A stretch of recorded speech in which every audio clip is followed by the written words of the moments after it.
ప్రత్యేక హోదా గతంలో ఆంధ్రప్రదేశ్ బీహార్ రాష్ట్రాలు కేంద్రంతో పోరాటం చేసినా దక్కలేదు. గతంలో కేంద్ర ప్రభుత్వానికి రెండు రాష్ట్రాలు గెలిచిన పార్టీలతో అంతగా అవసరం లేకపోవడంతో ప్రత్యేక హోదా అనేది నరేంద్ర మోదీ ప్రభుత్వం పక్కన పెట్టేసింది. కానీ ఇప్పుడు పరిస్థితులు మారాయి. ఎన్డీఏ కూటమిలో ప్రస్తుతం కింగ్ మేకర్లుగా ఉన్న టీడీపీ, జేడీయూలు తమ రాష్ట్రాలకు ప్రత్యేక హోదాను సాధించుకునే పనిలో పడ్డాయి. టీడీపీ కంటే ముందే ఎలక్ట్ అయిన జేడీయూ బీహార్కు ప్రత్యేక హోదా ఇవ్వాలని తీర్మానం కూడా చేసింది.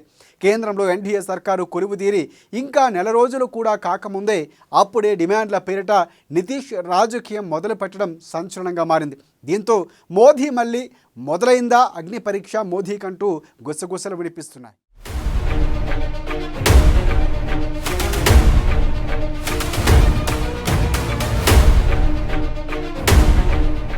కేంద్రంపై ఆట మొదలుపెట్టిన నితీష్ బీహార్కి ప్రత్యేక హోదా ఇవ్వాలని తీర్మానం.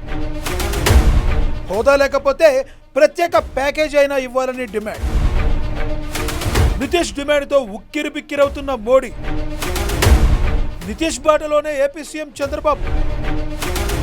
ఏపీకి హోదా డిమాండ్ని అడిగే ఛాన్స్.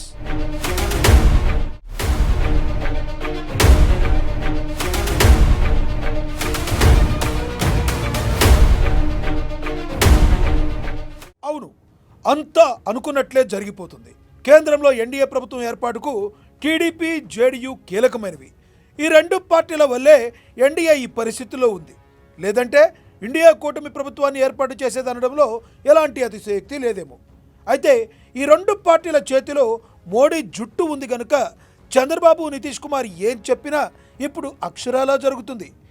అందుకే ఎన్డీఏ ప్రభుత్వం ఏర్పాటు చేసిన నెల రోజులు కూడా కాకముందే మోడీ సర్కార్కు గట్టిగా మెలికపెట్టింది జేడీయూ. ఊహించినట్లే మోడీ ప్రభుత్వానికి అప్పుడే నితీష్ కుమార్ మొదటి అగ్ని పరీక్ష పెట్టేశారు. బీహార్కు ప్రత్యేక హోదా ఇచ్చి తీరాల్సిందేనని పార్టీ సమావేశంలో తీర్మానం చేసింది. ఒకవేళ హోదా ఇవ్వని పక్షంలో ఆర్థిక ప్యాకేజ్ అయినా ఇవ్వాలని తీర్మానించడం జరిగింది. ఈ తీర్మానానికి జేడీయూ ఆమోదం కూడా లభించింది.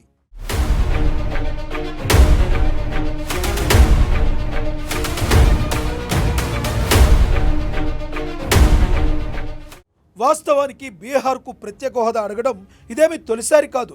రాష్ట్రాభివృద్ధి పథకాన్ని వేగవంతం చేయడానికి, సవాళ్లను పరిష్కరించడంలో ఇదో కీలక దశ కావడం, దీంతోపాటు కేంద్రంలో జేడీయూ కీలకం కావడంతో తాము ఏం చెప్పినా నడుస్తుందని ఈ డిమాండ్ తెరపైకి తెచ్చినట్లుగా స్పష్టంగా అర్థం చేసుకోవచ్చు.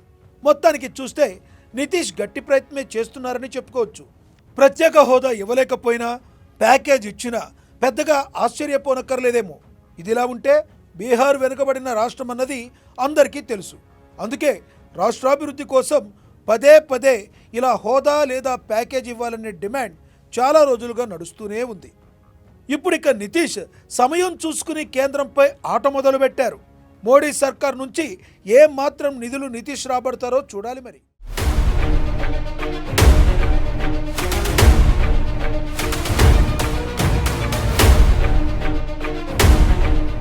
కేంద్ర ప్రభుత్వ ఏర్పాటులో నితీష్ కుమార్ ఎంతో, చంద్రబాబు అంతకు మించే అని చెప్పుకోవాలి.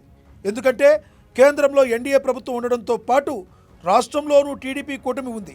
పైగా 16 మంది ఎంపీలు ఉండడంతో చంద్రబాబుది కీ రోల్. దీంతో ఇప్పుడు చంద్రబాబు ఏమడిగినా మోడీ ఎట్టి పరిస్థితుల్లోనూ కాదనరన్నది జగమెరిగిన సత్యం. సరిగ్గా ఇప్పుడు నితీష్ ఆట మొదలుపెట్టారు కాబట్టి ఏపీలో సీఎం కూడా షురూ చేయవచ్చు. అసలే రాష్ట్ర ఆర్థిక పరిస్థితి అంతంత మాత్రమే. రాజధాని లేని రాష్ట్రంగా 10 ఏళ్లుగా కొట్టుమిట్టాడుతుంది. ఇప్పుడు రాజధాని నిర్మించడంతో పాటు రాష్ట్రాన్ని అభివృద్ధి పదంలో నడిపించడానికి చంద్రబాబు ఎంతో శ్రమించాల్సి ఉంది.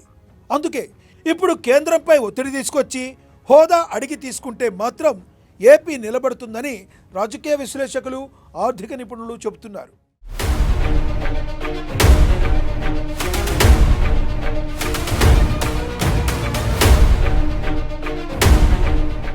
నితీష్ కుమార్ తాజా డిమాండ్ నేపథ్యంలో ఎన్డీఏ కూటమిలో చంద్రబాబు ప్రాధాన్యత ఇంకా పెరుగుతుంది. ఇది నలుగురు ఎంపీలున్న జగన్మోహన్ రెడ్డి కూడా మోడీని ప్రసన్నం చేసుకునేందుకు గొప్ప అవకాశం కల్పిస్తుంది. మరి చంద్రబాబు మనసులో ఏముందో? ఇంతమంది ఎంపీలు కేంద్రంలో భాగస్వామ్యం అయ్యుండి కూడా మిన్నకుండిపోతారో లేదో వేచి చూడాల్సిందే.